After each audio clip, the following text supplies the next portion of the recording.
जेकॾहिं असां सुभाणे न रावल खे मारण में कामयाब था वञूं न त पोइ बाक़ी बचंदो मंसूर। इन मंसूर खे दावत ॾेई घुराइबो ऐं हुनखे खाते में सर ॾेई पूरो कंदोसांसि।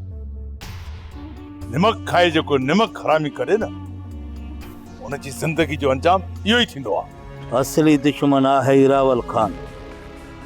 बाक़ी ॻोठ में ॿिया जेके आहिनि मूं वांगुर न को चङा मुड़ुस आहिनि न को एॾा मोतबर आहिनि, उन्हनि खे पले सघां थो।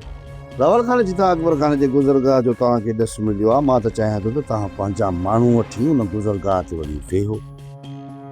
जीअं अकबर खान जी गाॾी अचे उन जे मथां हमलो कयो।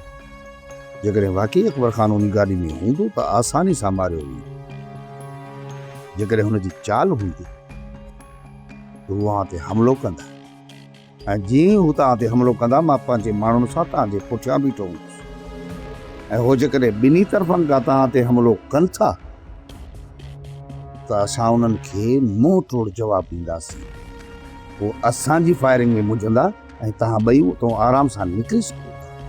छोट सांवल सुठी सलाह ॾिनी आहे, असांखे इन ते ई अमल करणो पवंदो।